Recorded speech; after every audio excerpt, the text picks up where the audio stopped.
Pátria que me pariu, quem foi a pátria que me pariu? E vamos para o grande escândalo do momento. Paulo Figueiredo fez uma entrevista fantástica ontem. Paulo, eu esqueci o nome do jornalista. Eu sei que ele é o David Agape, que participou com o Michael Schellenberger da matéria que eles fizeram, uma matéria espetacular chamada Twitter Files, ou Arquivos do Twitter. E eu peguei aqui uma reportagem da East West. A STF comete abuso de autoridade, diz advogado constitucionalista. André Marsiglia comentou ontem na Oeste Sem Filtro o escândalo que envolve o ministro Supremo. E eu tenho um trecho também do Michael Schellenberger na Oeste Sem Filtro ontem. Eu queria passar rapidamente aqui para vocês. A gente já publicamos muitas reportagens sobre o que aconteceu no Twitter antes que Elon Musk comprou a companhia. E o que revela é que o TSE e o Alexandre de Moraes, ele pediu de uma forma muito séria que o Twitter revela as identidades e a informação privada sobre gente que somente usava certos hashtags, certas demandas políticas. E empresas, Google, Facebook, eles querem a informação privada ao governo e nós temos visto muita coisa mal nos últimos anos contra os direitos humanos, contra o direito à liberdade de expressão. Esse é um momento, um caso pior, um dos casos mais ruins que nós temos visto. Por quê? Porque o governo está perseguindo, ameaçando a cadeia aos empregados de Twitter. Não hemos visto nada parecido a isso. É uma coisa mais séria e mais momento de demanda, porque não só no mundo havia mais uma burocracia que demanda censura, mas aqui é uma pessoa. E eu sou o TSE, e então me dá muito medo, eu sinto muito raiva por o povo do Brasil, a ver o que está acontecendo aqui. Esse é um país que eu amo muito, eu era muito parte da esquerda como jovem, e eu vejo isso parece atos de ditadura, né? Atos de uma ditadura. Não é coisa democrática, não é transparência. Então, e eu não entendo tudo do que publicamos, porque tem muita informação, mas eu pessoal, o povo do Brasil, a ler o Twitter Files do Brasil por vocês, mesmo para entender o que está acontecendo, porque para mim é um grande choque. Não podia acreditar que uma pessoa, um império pequeno, um juiz, pode fazer coisas assim. Não parece nada, não tem nada a ver com a nossa tradição de liberdade e conversa. E para já jogar um tempero no seu angu, pavanato, um caroço no seu angu, vamos colocar uma cerimônia onde estava o Alexandre de Moraes, e ele foi recebido com uma divisão interessante de posturas, como o Paulo Figueiredo falou antes. Ao Superior Eleitoral e ministro do Supremo Tribunal Federal, o Alexandre de Moraes. Ministro do Supremo. Só um último favor. Gostaria, gentilmente, pedir para que respeite o ministro Alexandre de Moraes. Pessoa está muito bem recebida nessa casa. Não existe, só mentira. Não existe ninguém nessa mesa que não mereça aplauso. Eu quero deixar bem claro nosso carinho e respeito por Vossa Excelência, ministro, por tudo que o senhor tem feito pelo povo brasileiro. Muito obrigado.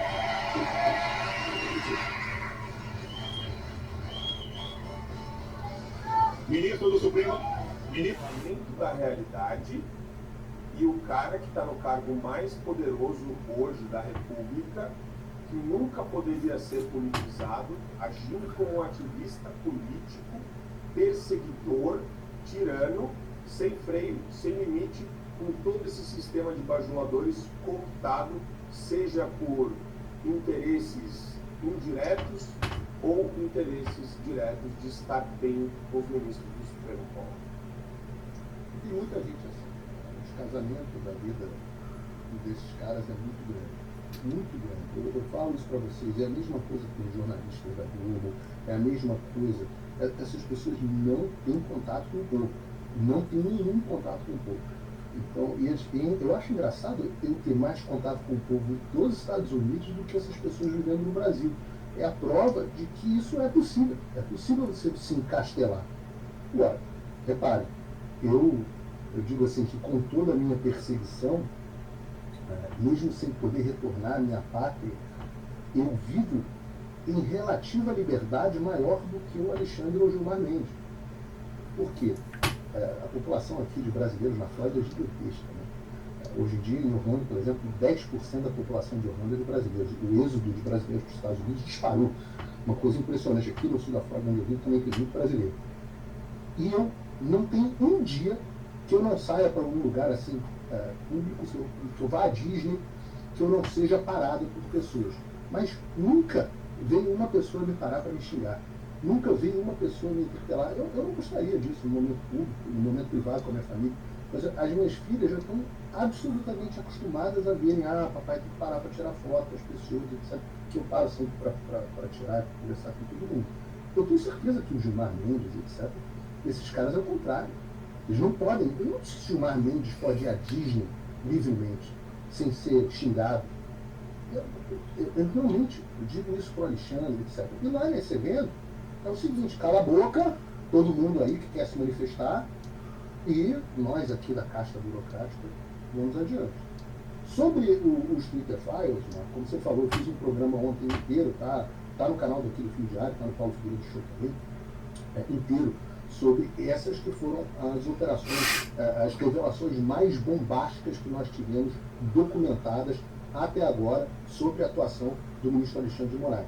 Então, nós tivemos, assim, só para sumarizar o que nós tivemos a prova dita lá pelos advogados do Twitter, que eles, o TSE, o STF, eles ilegalmente demandavam que o Twitter revelasse detalhes pessoais de pessoas que simplesmente tinham usado uma hashtag, uma ou duas hashtags. O que era hashtag? Ataque ao STF, hashtags de descontentamento com funcionários públicos e descontentamento com a forma como um serviço público fundamental, que era o voto, era prestado. Essas pessoas foram implacavelmente perseguidas com os detalhes pessoais delas sendo pedidos.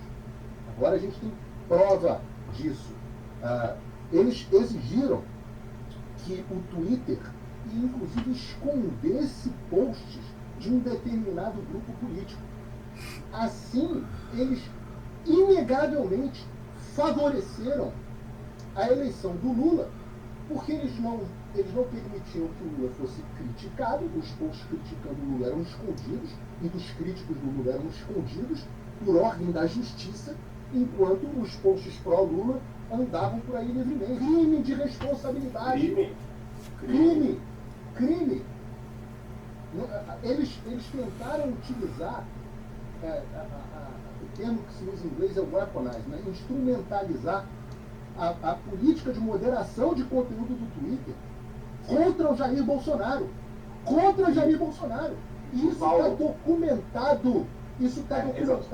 Não há mais dúvida. Isso era uma suposição, porque o Alexandre faz como todo marginal, né? Ele age no escuro. O marginal age no escuro. Fica a noite cai e aí as pessoas cometem os crimes durante a noite. Porque o marginal, ele age no escuro. Marginal aqui, só para deixar claro, não é um xingamento, é uma descrição técnica de acordo com o que está dizendo o Twitter, que eles agiam à margem da lei. Então não é xingamento, não estou xingando ninguém, estou descrevendo um comportamento. Então, o que fazia o Alexandre? Em vez de ele agir no escuro, ele agia no escuro, decretando sigilo sobre todas as ações dele. Agora, os sigilos estão abertos pelo Elon Musk. E a gente tem que parar para pensar, por que o Elon Musk está entrando nessa briga? Porque isso não se tornou público se não fosse o Elon Musk. Então, os adversários que esses caras estão comprando são cada vez mais poderosos. Hoje nós temos documentação vasta para um novo pedido de impeachment com base nos Twitter Files. Isso aqui tem que ser objeto da CPI de abuso de autoridade.